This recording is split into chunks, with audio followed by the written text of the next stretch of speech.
I serve at the Las Vegas Natural History Museum as the education director, and I'm standing in our incredible marine life gallery. Today, we are going to explore bioluminescence. What is bioluminescence? It's the ability of a living creature to produce light. It happens through a chemical process in which energy is released as visible light. Take a look at what you need to experiment with bioluminescence on the next screen. Now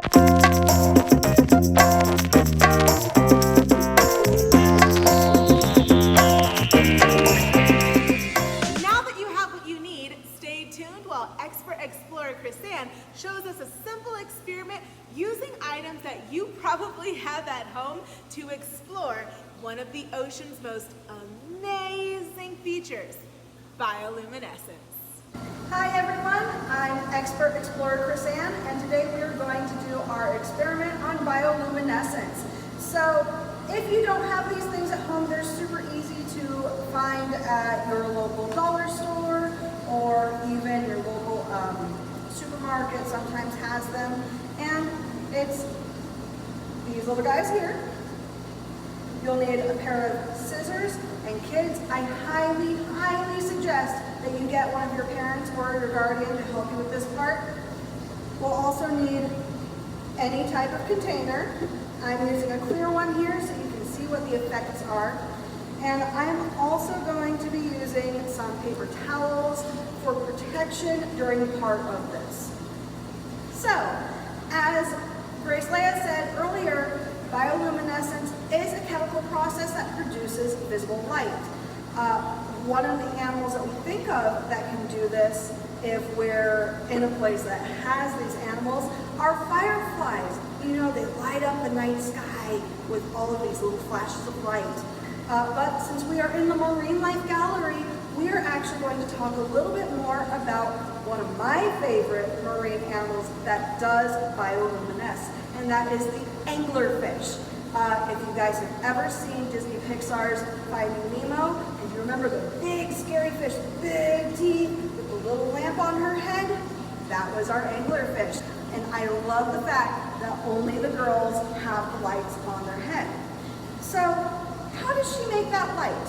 She has different chemicals in her body that will come together to create that light. It's very similar with our glow sticks.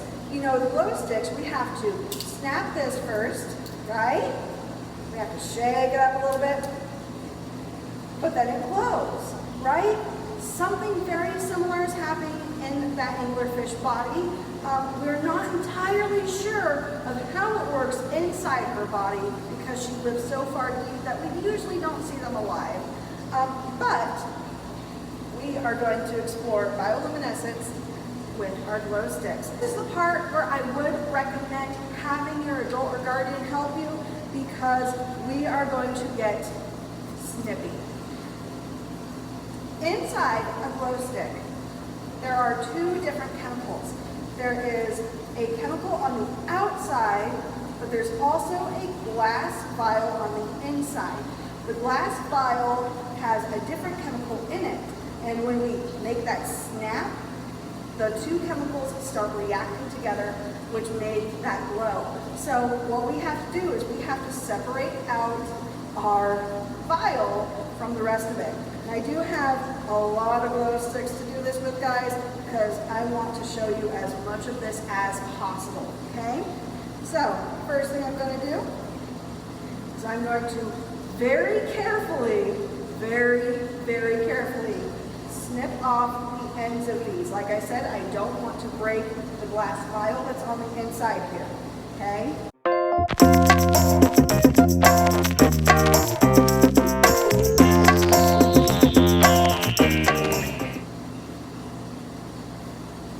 So here's that glass vial I was talking about, guys. I'm just gonna get it to come out a little bit more. Come on. Because I want to take that out, finish filling up that. Yep, all of that out of there. I'm also going to rinse this off real quick, or dry it off really, And we're going to repeat that process with the other glow sticks that I have here. We'll come back in just a moment for that.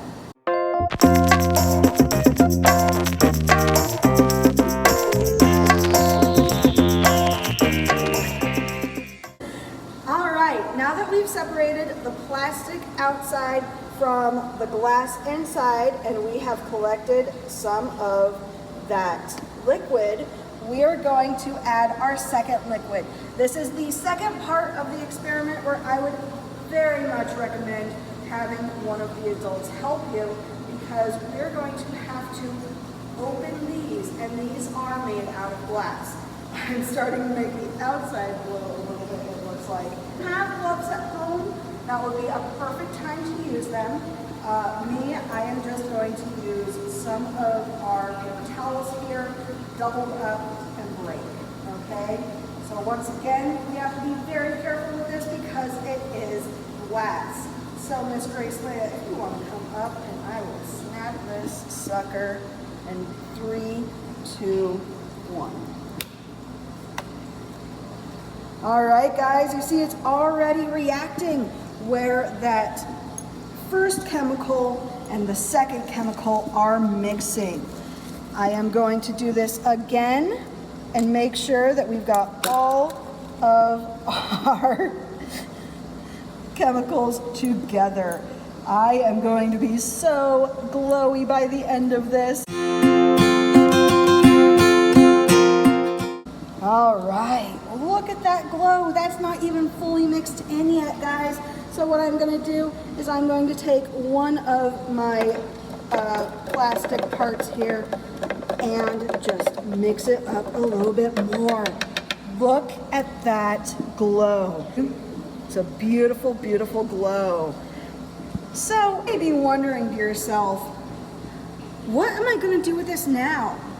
And I'll admit, I had the same thought. I thought to myself, maybe I could put it in a mason jar and put it outside at night and watch it glow. But I had a better idea, and we're going to see if it works today. I want to see if we can paint with this. Grace Leah said that she would come over and she would make some art with me. And what we're going to do is we're going to make our favorite glowing animals in just a moment.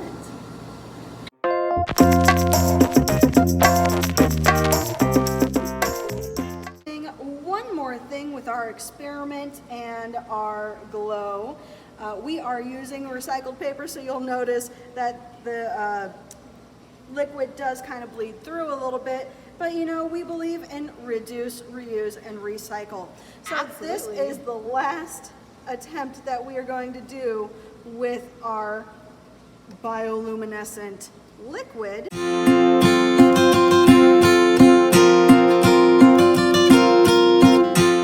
Only sad part is this reaction does not last very long. It'll only last maybe a couple of hours, maybe a day if we are lucky.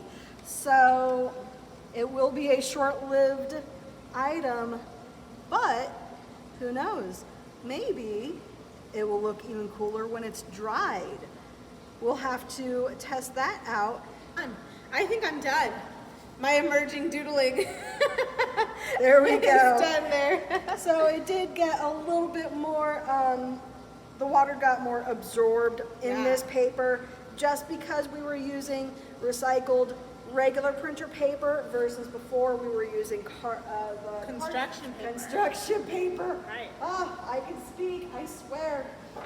What we're going to do now is I am going to put all of our papers down. I am going to remove some items, and we are going to pan across. So go ahead and put in the comments, why do you think this is happening?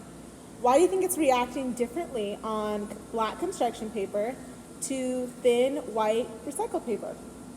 And now for the black light. So fun! Look at Yes. the glow. Oh my goodness. And you can really see with that bioluminescent chemical, you can really, really see the fact that we were using recycled paper. Excellent. How But fun is that? We still don't get too much of a glow on the black paper until we get really close to it. Oh, I see it now. Like I said, we have to get really close to it. Well done. Excellent. But let's take a look at the white paper again with the black light on it.